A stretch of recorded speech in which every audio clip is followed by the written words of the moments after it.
नमस्कार दोस्तों, मैं कुसुम मेरा चैनल कुसुम फैन स्टार में आप लोगों का स्वागत करती हूं।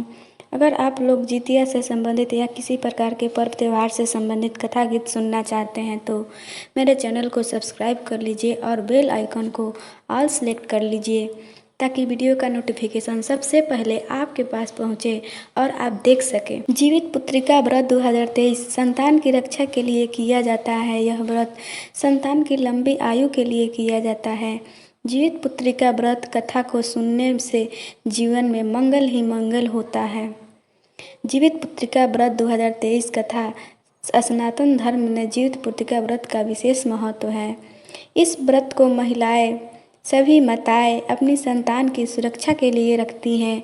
जितिया व्रत की कई कथाएं प्रचलित है। पौराणिक कथाओं में जीवित वाहन की पूजा का विधान है। इस व्रत पर कथा का पाठ करने से पूजा का पूर्ण फल प्राप्त होता है। तो चलिए जितिया व्रत कथा मैं सुनाती हूँ आप सभी को।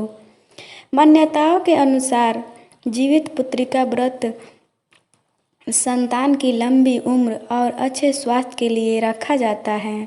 इस साल यानी 2023 में जीवित पुत्रिका का व्रत 6 अक्टूबर को रखा जाएगा। ऐसा कहा जाता है कि यदि आप इस उपवास को सच्चे दिल और सच्चे मन से रखते हैं तो आप सभी की इच्छाएं पूरा होती है। गवर्धों के राजकुमार जीवित वाहन जो अपने परोपकार और पराक्रम के लिए जाने जाते थे, एक बार जीवित वाहन के पिता उन्हें राज सिंहासन पर बिठाकर वन में तपस्या के लिए चले गए, लेकिन उनका मन राजपाट में नहीं लगता था। इसी के चलते वे अपने भाइयों को राज की जिम्मेदारी सौंपकर अपने पिता के पास उनकी सेवा के लिए चले गए, जहां उनका विवाह मायावती नाम के कन्या से हुआ था। एक दिन भ्रमण करते करते उनकी भेंट एक वृद्ध स्त्री यानी बूढ़ी औरत से हुई जो नाग वंश में से थी। वो काफ़ी ज़्यादा परेशान और डरी हुई थी। उसकी हालत देखकर जीवित वाहन ने उनका हाल पूछा तो उस वृद्ध औरत ने बताया कि नागों के पक्षीराज गरुड़ को यह वचन दिया गया है कि वे प्रत्येक दिन एक नाग को अपने आहार के रूप में देंगे। उस स्त्री ने रोते हुए बताया कि उसका बेटा एक बेटा है जिसका नाम शंखचूड़ है। आज उसे पक्षीराज गरुड़ के पास आहार के रूप में जाना है। जैसे ही जीवित वाहन ने वृद्धा की हालत देखी, उन्होंने उसे आश्वासन दिया यानी वचन दिया कि तुम्हारे पुत्र के प्राणों की रक्षा करेंगे।